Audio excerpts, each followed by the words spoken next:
hoje ler uma passagem muito conhecida da Bíblia com os irmãos. Creio que a maioria já ouviu sobre essa passagem, que está lá em Marcos, no capítulo 4, do verso 35 até o 41. Marcos, capítulo 4, do 35 ao 41.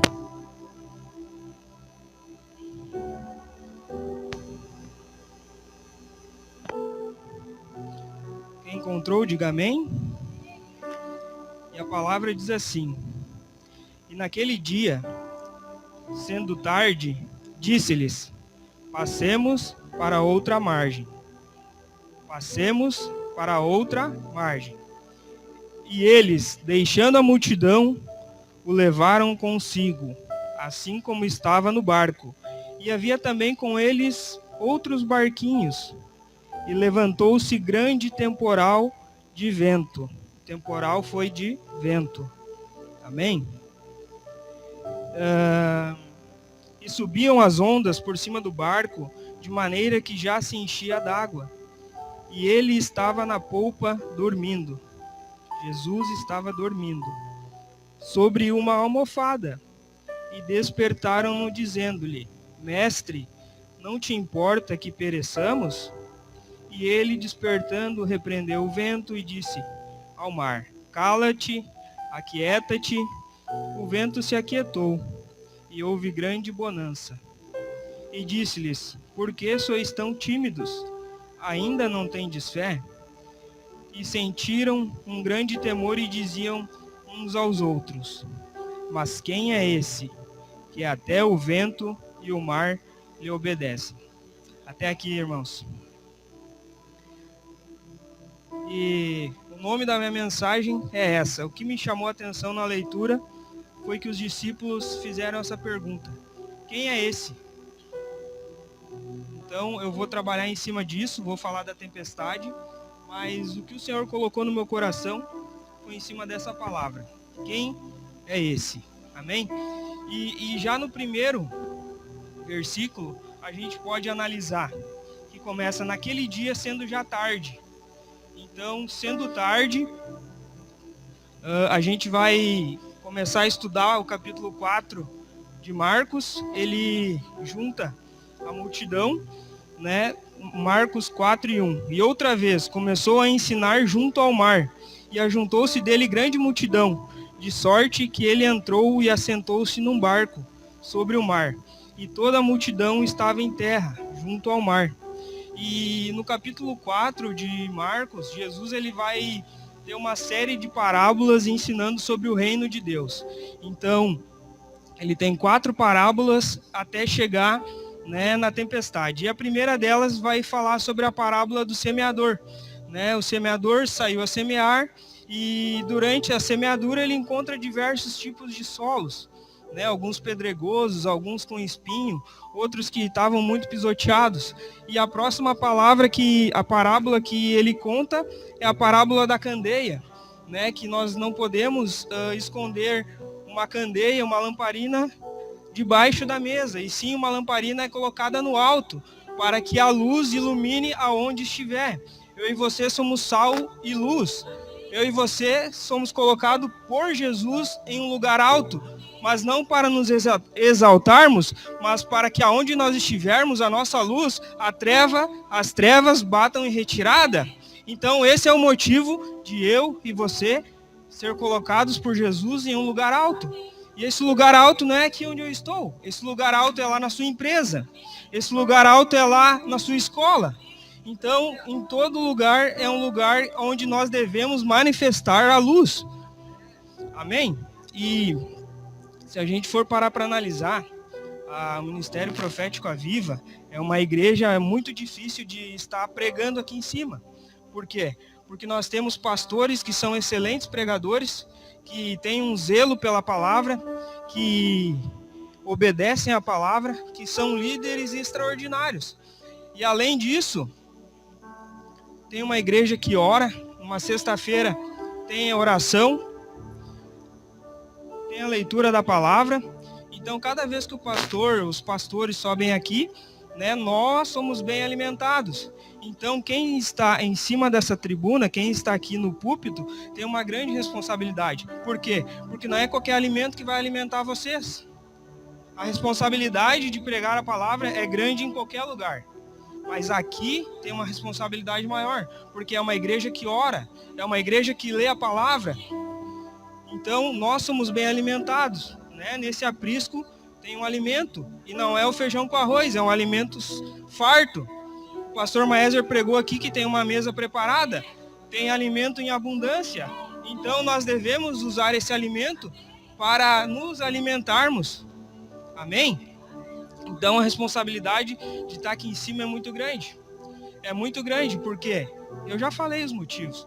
Amém? E tempestade, aqui... Deixa eu ver, quem já passou por uma tempestade aqui? Levanta a mão. Amém. Irmãos, você que não levantou a mão, não se preocupa, que você vai passar. Ah, mas daí o irmão que está pregando, que vai trazer uma palavra de vida, diz que eu vou passar por tempestade. Mas não fui eu que disse, foi o próprio Jesus que disse. Tem de bom ânimo, né? Porque no mundo tereis aflições. É ou não é verdade? Então, nós estarmos dentro da igreja, nós sermos cristãos, não nos deixa indisponíveis ou não nos deixa na condição de não passar por provas, por lutas, por tempestades. Então, deixa eu te dizer uma coisa, talvez não comecei bem a palavra, talvez eu não comecei falando o que você queria ouvir, mas foi Jesus que disse, tem de bom ânimo. No mundo passareis por tribulações. Amém? E outra coisa que eu logo identifico, eu falei que já sendo tarde, porque Jesus havia passado o dia inteiro ensinando. E logo depois já diz assim, ó, disse-lhes, passemos para outra margem. Então Jesus aqui ele está falando sobre um verbo de futuro, né? Passemos, ele não está dizendo eu vou passar, ele está dizendo passemos. Então quem está junto com ele no barco vai passar. Quem está com ele no barco vai passar. Passemos para o outro lado. Eu não sei o que tem se levantado, se são as tribulações, eu não sei se são as dívidas, mas Jesus tem uma palavra para você aqui. Passemos para o outro lado. Eu não sei se o seu casamento está em dificuldades, mas Jesus tem uma palavra. Passemos para o outro lado. Jesus liberou uma palavra no início da travessia. Então, os discípulos deveriam estar atentos e sabendo que a palavra foi liberada. E vai vir, irmãos, a tempestade ela chega. A Bíblia diz que basta o seu dia o próprio mal. Então, independente da nossa posição, independente de que nós estamos fazendo, ela vai chegar. Mas tem uma palavra, passemos para o outro lado. Amém? E talvez você recebeu uma palavra no início da sua caminhada. Talvez você recebeu uma palavra que seus filhos seriam homens de Deus, que seus filhos seriam pregadores da palavra. Talvez você recebeu palavras que os seus filhos iriam morar fora do Brasil. Talvez você iria morar fora do Brasil. É a palavra do início. E Deus nessa noite quer lembrar para vocês aqui aquela palavra que foi liberada no início.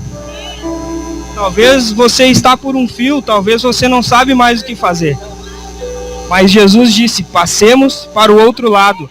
Deus disse, vai ser pastor, vai ser pastor. Deus disse, vai ser pregador, vai ser pregador. Deus disse, vai ter prosperidade, vai ter prosperidade. Deus disse que o casamento vai dar certo, vai dar certo. Passemos para o outro lado. Amém? Tem uma palavra liberada, Jesus já liberou. Vamos tomar posse daquilo que Ele está nos liberando. Aleluia! E quando eu vejo essa palavra de Jesus profetizando, já falando, passemos para o outro lado, eu me lembro de Abraão.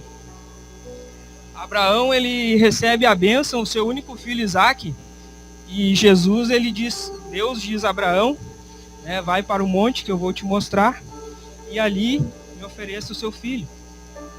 Então a tempestade chegou até para Abraão. Abraão, ele teve seu filho. Em determinado momento, Deus ele quer provar Abraão, né? Então ele reúne 2 moços e o menino, e eles vão ao local que Deus mandou eles ir. Em determinado jornada, onde é que eles estavam no caminho, Isaac, eu acredito que já tinha uma idade. Ele olha para a gurizada ali, para os 2 servos, olha para o pai. Bom, a lenha está aqui, o fogo está aqui. E cadê o sacrifício? Aí o que Abraão diz? Deus proverá. Passemos para o outro lado. Passemos para o outro lado. Deus proverá. Eu não sei, irmãos, o que precisa ser provido na sua vida. Mas faça como Abraão. Faça como Jesus. Antes das coisas dos inimigos se levantarem, já profetiza. Passemos para o outro lado. E chegando lá, então, no Monte Moriá, acontece o que tem que acontecer. O menino se coloca no altar. E Abraão, quando vai descer o cutelo, o anjo diz: ei, Abraão, pode parar. Eu já sei, eu já conheço teu coração. Eu já sei que aquilo que eu posso largar nas tuas mãos é algo grande. E Deus proveu. Deus proveu por quê? Porque Abraão se posicionou. Ele diz bem assim para os moços, ó. Ai. Bom, enfim, ele diz assim, ó, aos seus servos. Disse ele a seus servos: fiquem aqui com o jumento, enquanto eu e o rapaz vamos até lá. Depois de adorar, voltaremos. Você vai passar, você vai chegar do outro lado. Essa dificuldade vai passar. Voltaremos. Abraão libera uma palavra antes de tudo ir por água abaixo. Então ele diz: fiquem aqui, meus servos. Eu e o rapaz voltaremos. Então eu e você está dentro de nós aquele que tem todo o poder. Ele não tem pouco poder. Jesus, ele nos deu liberdade, nos deu livre acesso e nós temos o Espírito Santo morando em nós.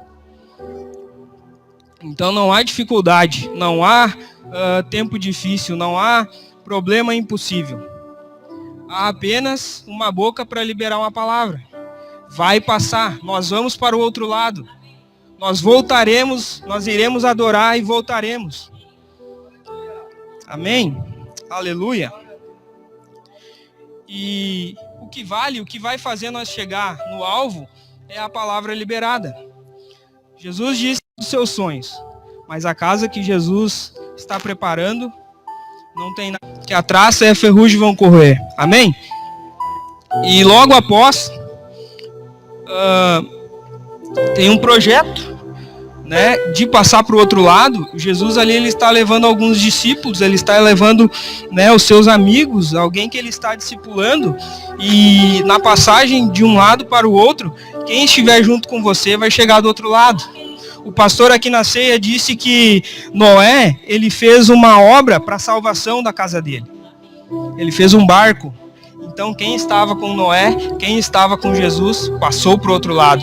É você e sua família que vão ser salva. É você e sua casa que vão ser salvos. Você e sua casa chegarão do outro lado. Aleluia! Oh, meu Deus, obrigado, Senhor. E a gente vai ver aqui, ó, logo no versículo 36, desculpa. E eles, deixando a multidão, levaram consigo, levaram Jesus. Assim como ele estava no barco, e havia também com ele outros barquinhos. Então Jesus, ele ensinou a multidão, né? E então Jesus começa a avançar. Aí a Bíblia vai dizer que aquela multidão já não está mais junto. Aí apenas alguns barquinhos estão junto. Então, o que eu aprendo aqui? Que conforme a gente vai avançando, pessoas vão ficando no caminho. Primeiro vai ficando a multidão, depois vai ficando os barquinhos. Então talvez não fique triste se Deus tirou pessoas da sua casa, não fique triste se aquele amigo seu não liga mais, não fique triste se aquele amigo não convida para comer um churrasco. Às vezes é livramento. Às vezes você está avançando, você está próximo da margem, e quem não está no mesmo caminho não vai chegar do outro lado. Então no começo tem a multidão, depois tem barquinho, mas do outro lado é só Jesus e a sua casa. É só Jesus e quem está no barco com você. Aleluia. E a multidão é assim, né? Lá em João, no capítulo 6, no verso 23, a primeira multiplicação de pães, Jesus, ele multiplica os pães e ele vai para o outro lado. Essa já é outra história, já é outra passagem, né, que Jesus acalma uma tempestade. Mas o que acontece? Jesus, ele multiplica os pães e ele sai daquele lado, né, e uma multidão o acompanha. Chegando lá, se o Josi puder colocar no telão ali, João 6, 23 e 28. João 6, 23 ao 28.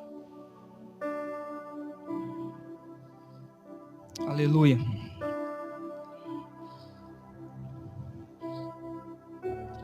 Contudo, outros barquinhos tinham chegado de Tiberíades, perto do lugar onde comeram o pão, havendo o Senhor dado graças.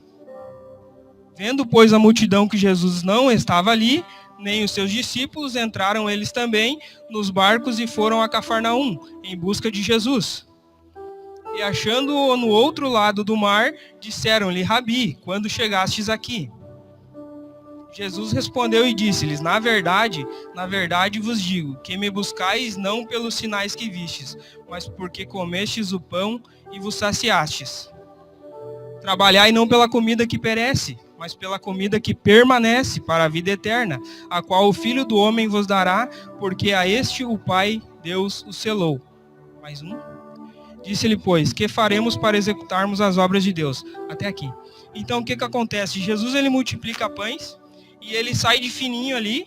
Não é essa mesma passagem que eu acabei de ler, é outra passagem. Aqui está em João, né? Jesus aqui ele está no mar da Galileia, ele vai atravessar para Gadara. E ali fala do mar de Tiberíades e ele vai atravessar para Cafarnaum. Não é a mesma passagem, mas o que acontece? Jesus multiplica pão e tem uma multidão. E quando ele sai de fininho e chega do outro lado, o pessoal pergunta: cadê Jesus? Cadê os discípulos? E Jesus disse: ei, não me buscai por aquilo que eu posso fazer. Eles estavam atrás de Jesus pelos milagres, pelo pão. Mas Jesus disse que o pão vai perecer, mas trabalhem por aquilo que é eterno. Então tem gente que está no barquinho, tem multidão que vai nos acompanhar até determinado local, até onde for favorável para ele, até onde está bom para ele. E assim como eu falei, se Jesus tirou algumas pessoas de perto de você, agradeça, não fique triste. É multidão. Pense assim, quem não está com você desde o início é multidão. Quem foi até um pedaço é barquinho.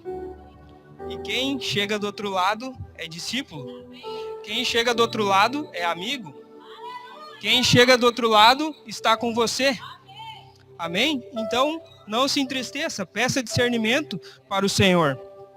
No versículo 37, ele vai dizer então: e levantou-se grande temporal de vento, e subiam as ondas por cima do barco, de maneira que já se enchia d'água. Então aqui nós temos um temporal, nós temos uma causa e nós temos um efeito, né? O que causou o temporal foi o vento. Amém? Então, esse vento tem algumas tempestades que acontecem na nossa vida, que algumas são naturais, que são a própria natureza, e algumas são espirituais. E nós devemos ter esse discernimento, nós devemos ter esse conhecimento para que nós estejamos, né, com a cobertura, que nós estivemos com a armadura, para que no dia mau nós tenhamos força. E o que acontece? Jonas, Deus envia uma tempestade, né? Por quê? Porque ele está em desobediência. Mas se nós formos analisarmos esse texto, Jesus ele queria atravessar, e se a gente for ler o capítulo 5, ele queria chegar em Gadara.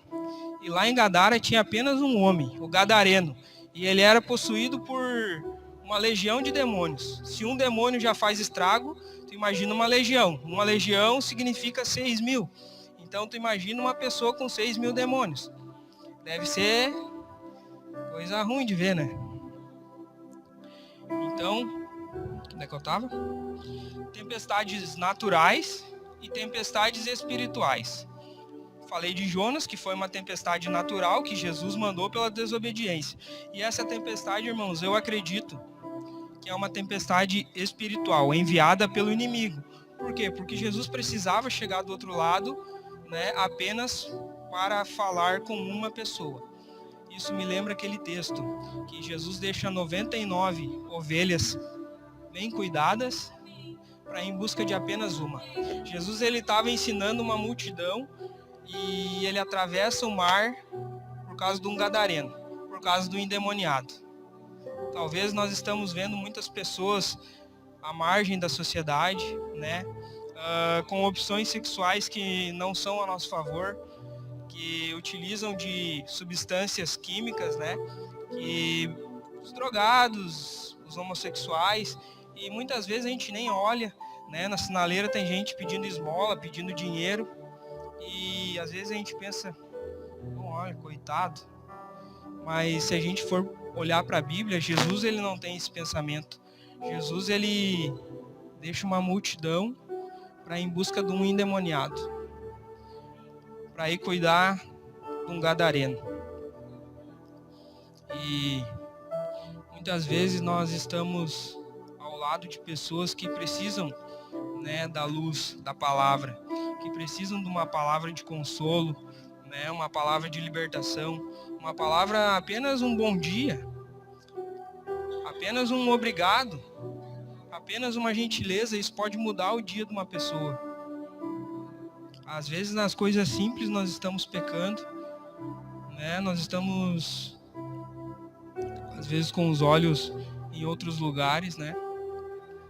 E aquele gadareno que às vezes a gente passa aí na rua aí, coitadinho, drogado, a gente nem olha, nem dá bola. Mas enfim, a gente tem muito a aprender com o nosso mestre, né? A gente tem que reconhecer que a gente é fraco, que a gente é falho, que a gente é pecador acima de tudo, né? E que se não fosse a misericórdia de Deus, a gente não estaria aqui. E a tempestade vai chegar. Desculpa eu te dar essa notícia. A tempestade física, a tempestade no casamento, a tempestade financeira, talvez a enfermidade vai bater a porta. E Jesus ele usa essas tempestades para diversos fatores. Mas a gente deve buscar orientação e saber de onde que vem o vento. Se o vento é alguma brecha que eu estou dando, se o vento é algum Jonas que está no meu barco, e daí Jesus envia a tempestade. Mas se vier a tempestade, faça assim como os discípulos. E ele estava na popa dormindo sobre uma almofada. E despertaram-no dizendo-lhe: Mestre, não te importa que pereçamos? Talvez você pense aí, mas Deus esqueceu de mim. Deus cuida do meu irmão, cuida de até quem não é crente.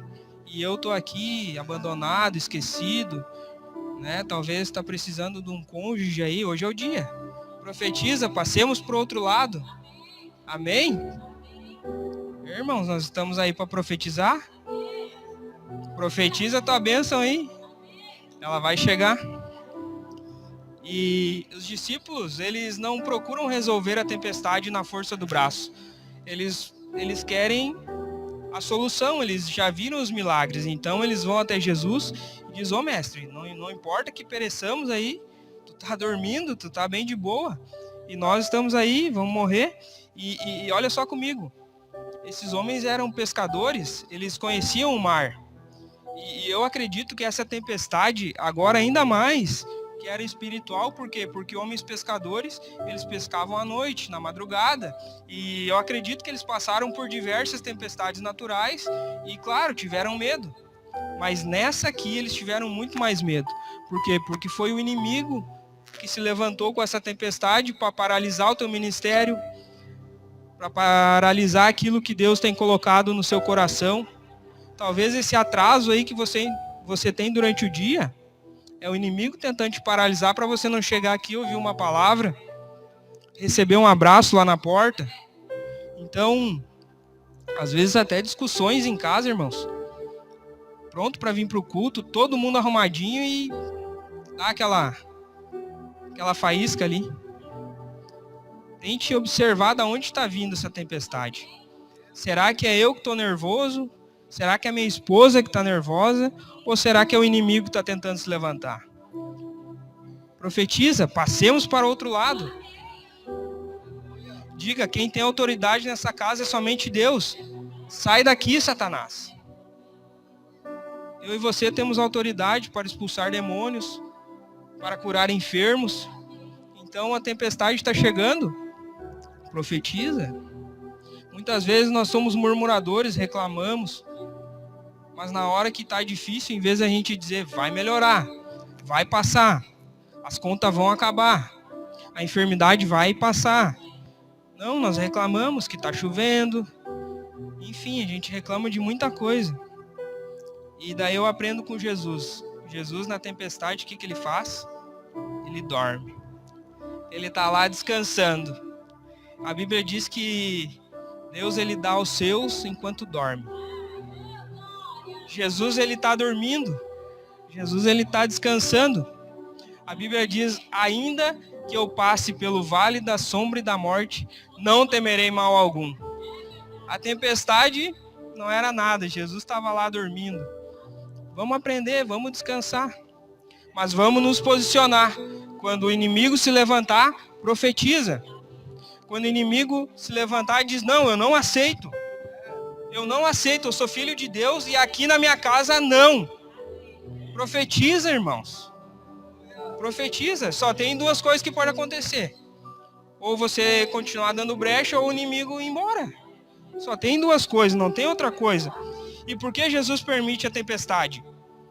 As tempestades são inevitáveis, não tem o que eu e você possamos fazer, elas vão chegar. Segundo ponto, para provar a nossa fé. Aquele que prometeu é fiel para cumprir. Ele falou, passemos para o outro lado. Ele está dormindo, ele está cuidando. Então, a nossa dependência está nele, para provar a nossa fé. Terceiro, para conhecer ele de verdade. Talvez eles viam Jesus como um carpinteiro, filho do Zé, o filho da Maria. Não, agora o bicho ficou, né? Enfeiou, preteou o olho da gateada, que nem diz o Paulo Santana. Mas eles vão lá, Jesus, não importa que nós pereçamos, é no lugar certo que vem a bênção. É no lugar certo que você vai encontrar a vitória. E o quarto ponto é para amadurecer. As provas, as lutas, as tempestades, elas só, além desses outros motivos, elas vêm para nos amadurecer. É ou não é? Para nós confiar. Deus falou, tá falado. Deus falou, tá falado. E sabe para que vem a tempestade? Para que aumente a nossa fé, para que aumente a nossa gratidão, para que aumente a nossa esperança. A tempestade ela vem para nos levar para outro nível, para nós passar para outro lado. Então, se a tempestade está vindo, fique tranquilo, a bonança está perto. E Jesus, além da tempestade natural, ele tem a tempestade emocional, né? Que os discípulos estão ali apavorados, mestre, agora o que acontece? Você é o líder da sua família, quando a tempestade chega, dizer, olha meu amor, calma, vai passar. Olha, calma tia, olha, calma avó, essa enfermidade vai passar. Eu conheço alguém que tem todo o poder para, né, curar, para libertar. Então nós temos que ter, além das tempestades emocionais, nós devemos tranquilizar aqueles que estão ao nosso lado. Calma, vai passar. Nós vamos atravessar. Nós vamos passar para o outro lado. Amém? E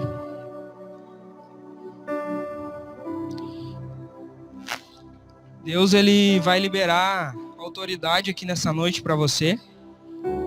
A palavra já foi liberada. Em meu nome expulsarão demônios. Em meu nome curarão os enfermos. E nessa noite, irmãos, se a tempestade se levantar, Deus está liberando uma autoridade para você. Você tem autoridade para falar de tudo aquilo que se levantar para você mandar cessar. Cala-te, aquieta-te. Tem vento que vem, irmãos, é para provar a nossa fé. E você tem autoridade. Os pastores estão aqui para ser nossos auxiliadores, mas não é todo o tempo que eles vão estar à disposição. Jesus ele disse, em meu nome expulsarão demônios, farão obras maiores do que eu. Então é tempo de eu e você se posicionar na nossa casa como líderes, como sacerdotes, né? E a tempestade que se levantar, irmãos, manda embora. Manda esse vento acalmar para ver se ele não vai acalmar. Manda o inimigo bater em retirada para ver se ele não vai ir. Mas use o nome de Jesus. E quem é esse? Eu falei que o nome da minha mensagem é quem é esse. E os discípulos ainda não tinham essa revelação e não sabiam quem era Jesus. E muitas vezes nós, eu e você, estamos há muito tempo na igreja e não sabemos quem é esse. Não sabemos que Jesus tem todo o poder. Ele não tem só um pouquinho de poder, ele tem todo o poder. Amém? E muitas vezes, pelo fato de a gente conhecer Jesus, a gente acha que sabe quais serão os próximos passos dele. Às vezes, pela familiaridade, por conhecermos, por estarmos muito tempo na igreja, a gente deixa de receber o milagre. A Bíblia diz que Jesus ele vai lá para Nazaré e ele não pode fazer muitos milagres ali. Por quê? Porque aonde ele passava, os vizinhos, as crianças que se criaram com ele diziam: ali, aquele ali não é Jesus, o filho do José e da Maria. Então talvez a familiaridade, talvez o conhecimento que você tem de Jesus não deixa os milagres chegarem até você. Ele não pôde fazer muitos milagres ali. Quando nós tivemos aqui o mesmo Espírito Santo, muitas pessoas não foram batizadas porque às vezes os irmãos iam orar aqui, eles pensavam assim: não, esse aí vai orar por mim? Não, eu não vou receber o Espírito Santo. E às vezes a gente acha que Jesus vai fazer da nossa forma, do jeito que a gente conhece, no reteté, E às vezes não, ele vai usar o menor. Às vezes ele vai usar um improvável. Às vezes ele vai fazer algo que você não está acostumado. E isso precisa ser quebrado, a religiosidade. Às vezes a gente está tão acostumado com Jesus que se as coisas saem um pouquinho fora, a gente acha que não é ele. Jesus ele falou de diversas formas com Elias. Uma hora veio em forma de vento, uma hora veio em terremoto. Então, o pastor também falou aqui, o que deu certo no passado não significa que vai dar certo agora. Antigamente, evangelizar com os panfletinhos. Nossa, quando comecei a evangelizar com um panfletinho, eu disse: nossa, sou missionário das nações. Achava que estava abalando, Misericórdia. Mas Deus é bom, irmãos. É no começo, que a palavra liberada no começo que faz a gente chegar do outro lado. Então é nos pequenos começos, nosso coração ele vai levar em conta a pureza. Eu fazia aquilo ali com a pureza, achando que eu ia ganhar o mundo para Jesus. Amém? E baseado em cima daquilo que dava certo antigamente e hoje não dá mais, a gente tem a Bíblia que comprova que isso é verdade. Por quê? O povo estava com sede, e pedia água para Moisés. E Deus manda Moisés falar com a rocha. Moisés vai lá, fala com a rocha e sai água. Passa algum tempo, o povo está com sede de novo. E daí Moisés, na primeira vez, o que ele fez? Ele falou com a rocha. Ele pensou: não, eu vou falar, a água vai vir. E ele dá-lhe sarrafada na rocha. O que acontece? Ele não vai para a terra prometida. Aquilo que deu certo no passado, hoje pode ser que não vai dar. Talvez o Jesus que você conheceu no passado, hoje ele não atua da mesma forma.